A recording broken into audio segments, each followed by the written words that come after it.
Hello guys, welcome back to my channel Pari educational channel. आज मैं आपको क्लास 8 का जो चैप्टर 1 है हिस्ट्री का हाउ व्हेन एंड वेयर, इसके एक्स्ट्रा क्वेश्चंस बताऊंगी, क्वेश्चन आंसर भी बताऊंगी। क्वेश्चन जैसे मैंने यहाँ लिख रखे हैं और आंसर मैं अभी आपको बताऊंगी और तब लिखूंगी, ठीक है। ये पार्ट 1 है, अभी पार्ट 1 में आपको दे रही हूँ। उसकी नेक्स्ट वीडियो में आपको पार्ट 2 आएगा, वो इसका लास्ट पार्ट होगा, उसमें आपको बाकी के क्वेश्चन आंसर हो जाएंगे, दिए जाएंगे।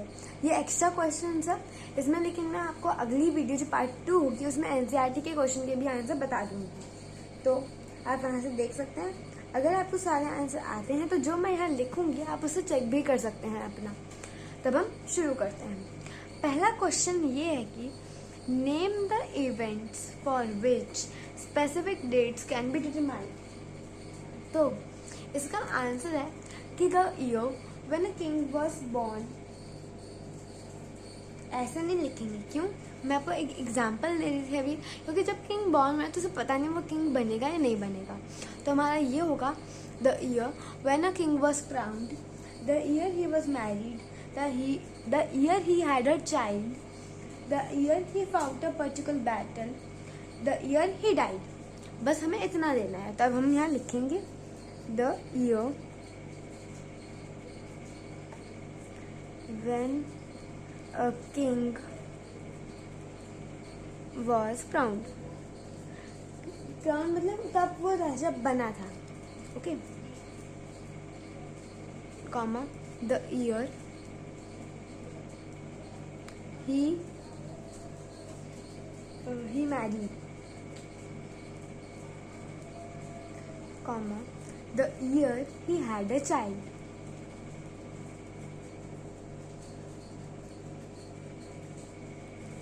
comma the year he fought battle। Any battle आप यहाँ लिख सकते हैं, the year he fought a particular battle, क्योंकि पर्टिकुलर बैटल भी हो सकती है, और अगर उसने अपने मतलब हमने पर्टिकुलर नहीं लगाया तो कौन सी बैटल यहाँ पता नहीं लगेगा, ओके। और अगर आप लास्ट में ये और लिख सकते हैं the year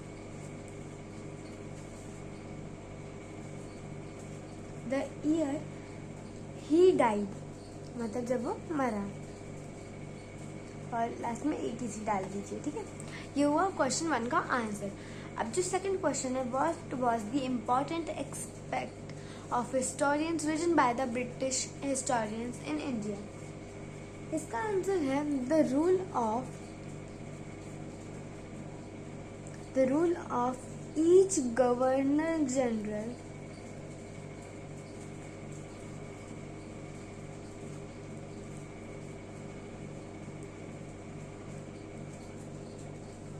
was an important aspect।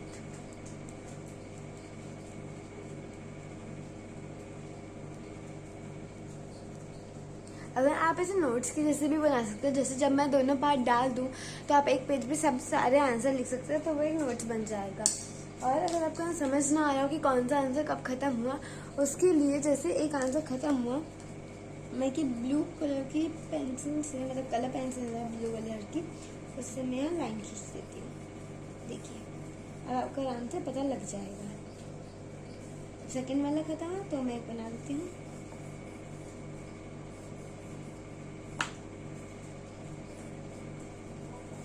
ठीक है, अब हम थर्ड क्वेश्चन पे आते हैं। हु वाज जेम्स मिल। अब जेम्स मिल था कौन, क्वेश्चन का मीनिंग है ये। तो आंसर है James mill is a Scottish economist. इसकी स्पेलिंग है SCOTTISH। इकोनॉमिस्ट ये ECONOMIST।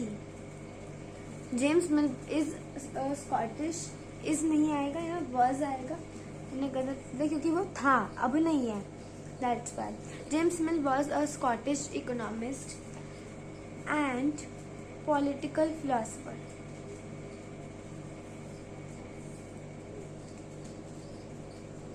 पॉलिटिकल की POLITICAL, पॉलिटिकल।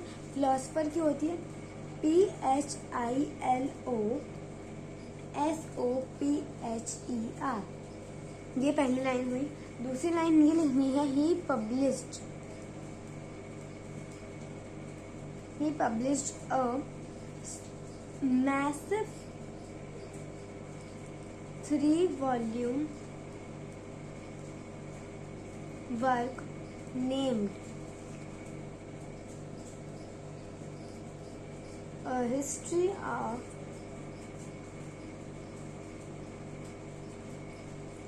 British India। तो इसका पूरे का आंसर ये हुआ कि James mill was a Scottish economist and a political philosopher. He published a massive 3-volume work named A History of British India. Okay, ये आंसर 3 हुआ क्वेश्चन 3 का। हु वाज जेम्स मिल। अगर आपको पेपर में आता है या 1 नंबर का होगा तो आप इतना लिखेंगे तो ये आपका हो जाएगा। इस वीडियो में मेरे सारे क्वेश्चंस वेरी शॉर्ट हैं। अगली वीडियो में आपको शॉर्ट और लॉन्ग क्वेश्चन मिलेंगे जो पार्ट 2 होगा। ओके, ये देखिए मैंने यहाँ लाइन खींच ली तो आपको अच्छे से समझ आ रहा होगा कहाँ पार्ट 1 है। मतलब पहला क्वेश्चन ओवर हुआ, कहाँ दूसरा शुरू हुआ, कहाँ दूसरा ओवर हुआ, कहाँ तीसरा शुरू हुआ। अब next, what was mills opinion about the Asian societies? In mills opinion,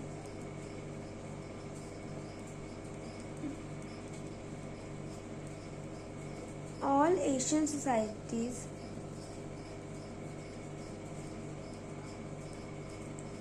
were at the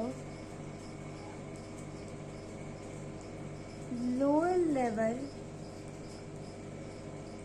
of civilization than Europe। या दैन होगा, दैट हो गया गलती से, दैन यूरोप। बस इसका आंसर इतना ही है। अब ये क्वेश्चन पूरा हुआ तो फिर हम एक लाइन खींच लेते हैं। हम लाइन ऐसे खींच लेते हैं, कॉपी टेढ़ी करके तो जल्दी खींचती है, एकदम डार्क डार्क आ जाता है। देखिए, अगर आपको मेरे एक्स्ट्रा क्वेश्चंस पसंद आ रहे हैं तो please like, share, comment and subscribe. क्योंकि देखिए आपको तो हेल्प हो रही है। अगर बाकी आपके फ्रेंड्स हैं उनको नहीं समझ आ रहा एक्स्ट्रा क्वेश्चन क्या बन सकता है तो आप उन्हें वीडियो का लिंक शेयर कर सकते हैं, तो वो भी कर लेंगे, उनका भी अच्छे से तैयार हो जाएगा। अब हम क्वेश्चन 5 पे चलते हैं। What evil practices dominated the Indian social life before the British came to India? अब according to James mill,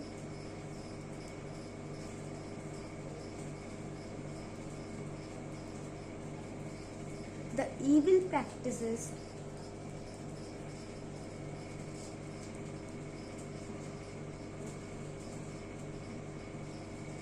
that dominated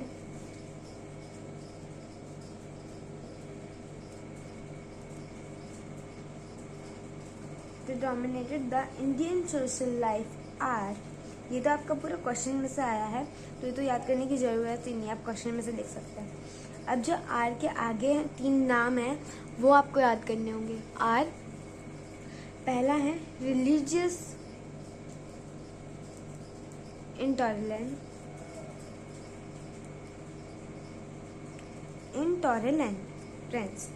second है कास्ट टैबोस।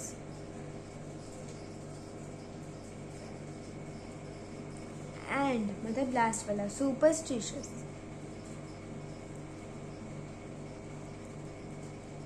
प्रैक्टिस मतलब पूरा आंसर आपको पढ़ना हो। According to James Mill, the evil practices that dominated the Indian social life are religious intolerance, caste taboos and superstitious. Practices तो यहाँ पूरा sentence है इसके अकॉर्डिंग लगाया। ओके, अब जो लास्ट क्वेश्चन है इस पेज पे, जो लास्ट क्वेश्चन है वो उसको पढ़ रही हूँ। How did paintings project governor general?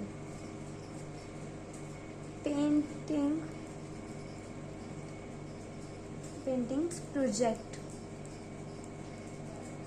Governor general as powerful figures।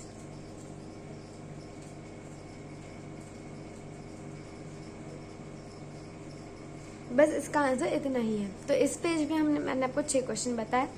अब ये क्वेश्चन पूरा हो गया तो हम लाइन खींच देते हैं, उससे थोड़ा अच्छा लगेगा देखने में भी। और अगर आपको समझ नहीं आ रहा होगा कौन सा क्वेश्चन कहाँ एंड हुआ तो आपको वो भी पता लग जाएगा, क्योंकि सारा लिखा हुआ है यहाँ ब्लू पेन से। ठीक है, यहाँ ये हो गया। यहाँ तो वैसे लाइन खींचने की जरूरत नहीं क्योंकि पेज ओवर है। अगर आपको याद करने के लिए स्क्रीनशॉट चाहिए तो भी आप ले सकते हैं। देखिए, ये पूरा चैप्टर 1 का पार्ट 1 के आधे क्वेश्चन है, अभी आधे और हैं। तो अब हम नेक्स्ट पेज पे चलते हैं। अब हम नेक्स्ट पेज पे आ गए। इसमें टोटल 12 क्वेश्चन थे। पीछे हमने यहाँ 6 करे थे, अब यहाँ 6 है। तो यहाँ ये छपा हुआ है जो पीछे मैंने कहा था, class 8 how when and where chapter 1। Okay, तो आप इसे इग्नोर कर लीजिए अगर आपको सही नहीं लग रहा तो। अब हम क्वेश्चन 7 पे चलते हैं। Why do many historians refer to modern period as colonial? अब वो ऐसा क्यों रेफर करते हैं, हमें इसका आंसर बताना। तो इसका आंसर ये है कि it is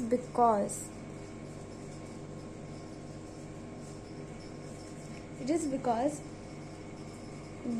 under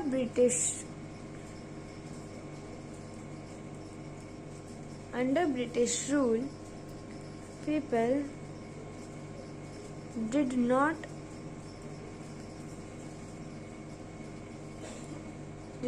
have equality, liberty,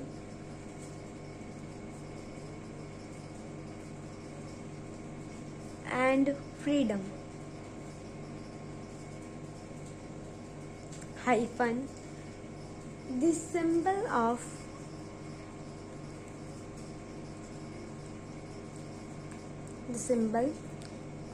modernity. बस इतना ही आंसर है कि वो क्यों है। Why do historians refer to modern period modern period as colonial? Because under British rule, people did not have equality, liberty, and freedom. The symbol of modernity. That's why historians refer to modern period as colonial. Okay. अब what is colonization? 8th question जो है यहाँ पे, इसमें आएगा colonization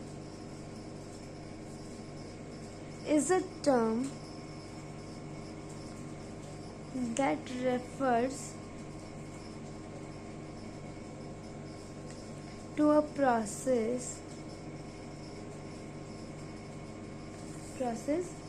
in which one country subjugates, इसकी spelling है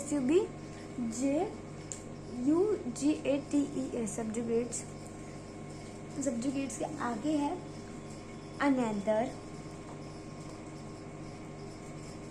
and bring political, economic, social and cultural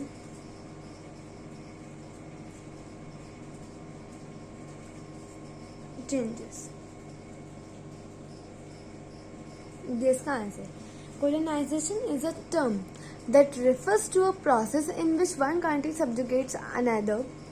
ये another है, A वहाँ F का आ रहा है, ठीक है, तो आप समझ लीजिएगा another, and bring political, economic, social and cultural changes.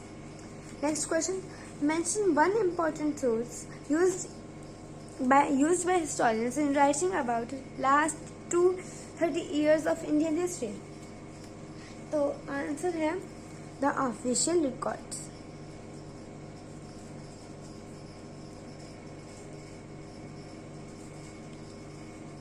of the British administration.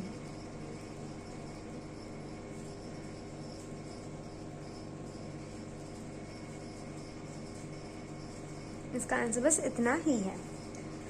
What is done under census? Next question जो है, it records the number of people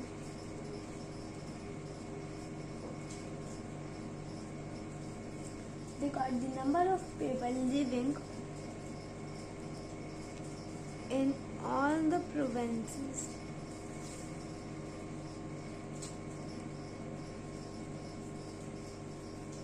of India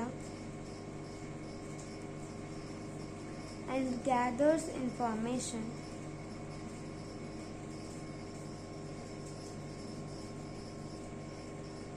on, अब इंफॉर्मेशन तो गैदर कर रहे हैं but किस पे, तो कास्ट,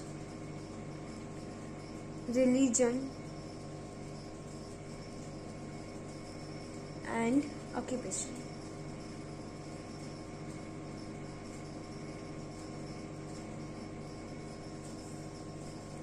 अब 11th question, what do official records not tell.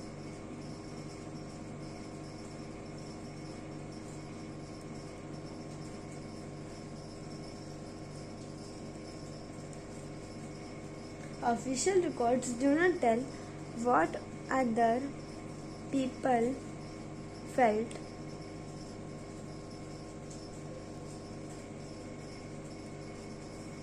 and what lay behind their action. लेकी होगी LAY, behind their action. Okay. अब लास्ट क्वेश्चन है, why do we try and divide in history into different parts, into different periods. मैंने गलत बोल दिया अभी. इसका आंसर है we do so in order to capture the characteristics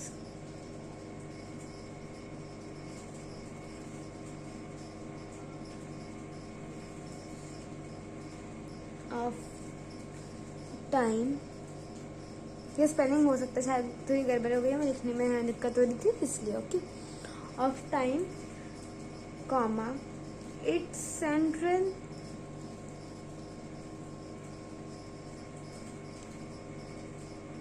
central features as they appear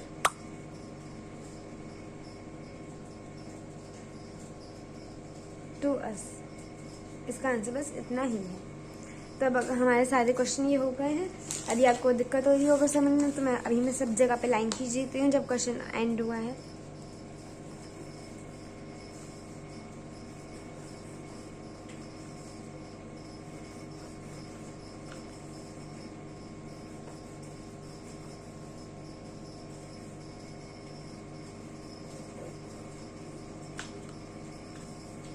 यहाँ पे खत्म. अब नेक्स्ट पार्ट में भी आपको ऐसे में आपको क्वेश्चंस लिख के रखेंगे पहले से, फिर हम आंसर साथ में लिखेंगे. तो ये सारे क्वेश्चन हो गए. तो अगर आपको मेरी वीडियो पसंद आई हो तो please like, share, comment and subscribe to my channel. Thank you for watching. Bye.